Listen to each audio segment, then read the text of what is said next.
माँ अपनी बेटी के लिए क्या नहीं करती है। माँ तो अपनी बेटी के लिए सब कुछ ही कुर्बान दे देती है।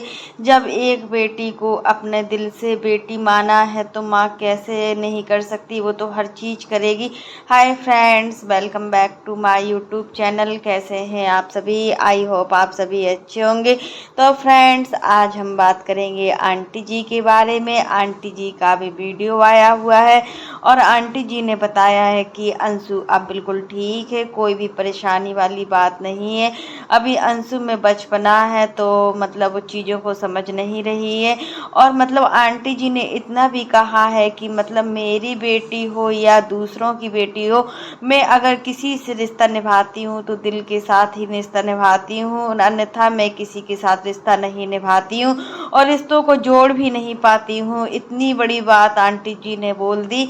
आज तो आंटी जी हमारी बिल्कुल फैन हो गई हैं, क्योंकि आंटी जी जैसी दिखती हैं बिल्कुल वैसी हैं। इनके अंदर कोई भी दो इस भावना नहीं है, दो भावना नहीं है। आंटी जी अंशु को बहुत ज़्यादा प्यार करती हैं और देखिए, जब एक माँ अपनी बेटी से प्यार करती है तो वो उसके लिए कुछ भी कर सकती है, कुछ भी करने के लिए लोग तैयार हैं। बट लड़की को भी अपने ससुराल में एडजस्ट करना चाहिए। उन्होंने दोनों पक्ष की बातें रखी हैं, उन्होंने एक तरफे की बात नहीं रखी है, क्योंकि इससे क्या होता है, रिश्ते टूट जाते हैं। और वही चीज़ आंटी जी बता रही हैं कि अंशु अभी मैच्योर नहीं है, अंशु बहुत ज़्यादा चुलबुली है, नटखटी है, उसको चाहिए फ्रीडम। अंशु को सिर्फ चाहिए फ्रीडम, क्योंकि इन्होंने शादी से पहले इनकी मम्मी पापा भाई नहीं थे, तो ये एकदम अकेली थी। जब कुछ मन होता था करने का तो कर लेती थी, अन्यथा लेटी रहती थी, मोबाइल चलाती रहती थी, अपने आप में फ्रीडम रहती थी। यही चीज़ उसको ससुराल में देखने को नहीं मिल रही है। ससुराल में देखो काम तो होता ही है, अब देखो ससुराल में खाना भी बनाना पड़ेगा। यही आंटी जी बोल रही कि ससुराल में सास के अकॉर्डिंग ही चलना होता है, ये हर लड़की के लिए है। जब हम बहू बने थे तब भी तो हमारे समय था, क्या हम कुछ नहीं करते थे? क्या हम दिन भर लेटे ही रहते थे? दिन भर हमें फ्रीडम ही मिलती थी।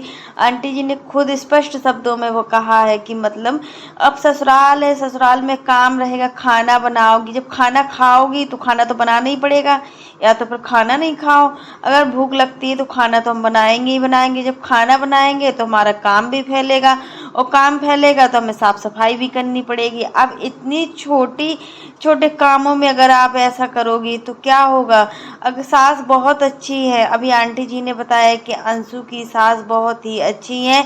हमारी अंशु की सास से बात हो चुकी है, अंशु की सास कह रही है अंशु बिल्कुल ठीक है, बट छोटी छोटी बातों में हो जाता है। ससुराल है तो ससुराल में सब चीज़ें देखने को मिलती हैं। अब यहाँ देखिए आंटी जी, इनकी खुद की बेटी पूजा शादी के 6 महीने तक नहीं आई थी, ये बेंगलोर में थी। जब इनका बेटा पेट में आया और लड्डू, तब मतलब कोई डिलीवरी के समय जाने वाला नहीं था, क्योंकि पूजा की सास नहीं थी।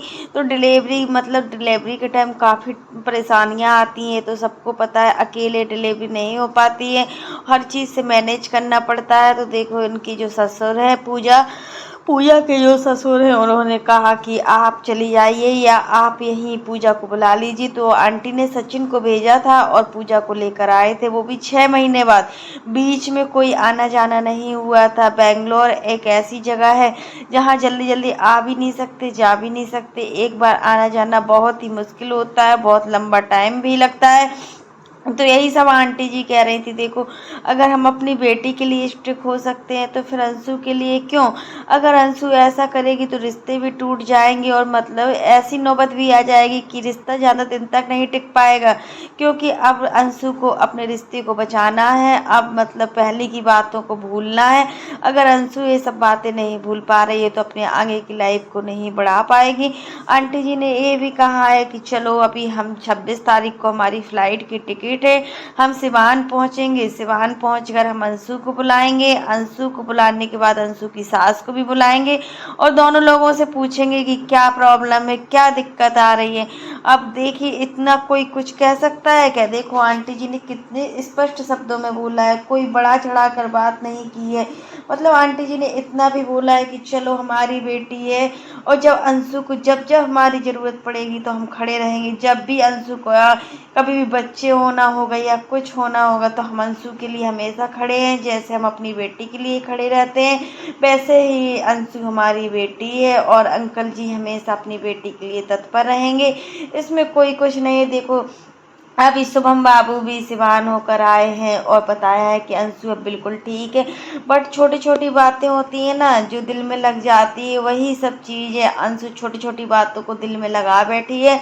अब उन बातों से वो बाहर नहीं निकलना चाह रही है। तो देखिए सचिन ने भी अभी ब्लॉग में बताया हुआ था कि अब अंशु ठीक है, घर पहुंच गई है, और हमारी बात भी हो गई है शुभम बाबू से। यही सब आंटी जी कह रही हैं। आंटी जी बस अब पहुंचने ही वाली है, 26 को फ्लाइट है। तो फिर देखो सब बातें क्लियर होती हैं, सब चीज़ क्लियर होंगी कि किसकी गलती कहाँ है। बट गलती ज़्यादातर देखी जाए तो अंशु की लग रही है, क्योंकि अंशु चीज़ों को समझ नहीं रही है, चीज़ों को बिगाड़ रही है, चीज़ों को उलझा रही है, जबकि उसके पास इतना सपोर्ट करने वाला हस्बैंड भी है।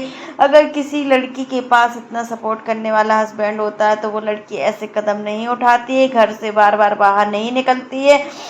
अब देखो फ्रेंड्स, अगर एक बार बाहर निकली तो हमेशा के लिए रास्ता खुल गई है, और ये हमेशा बाहर निकलेगी। और जब देखो इसको बुरा लगेगा तो ये बाहर निकल जाएगी और फिर ससुराल मायका फिर छोड़ देगी। हाँ, मैं नहीं कहती कि अंशु गलत है, अंशु बहुत ही सही है, बट जो आंटी जी ने आज बोला है बिल्कुल सही बोला। हम 100% आंटी जी के साथ हैं, और आंटी जी हर लड़की को ऐसी ही शिक्षा देनी चाहिए। अगर हर लड़की के पास ऐसे माँ बाप हैं तो किसी भी लड़की के घर का रिश्ता नहीं टूटेगा, किसी भी लड़की का घर बर्बाद नहीं होगा।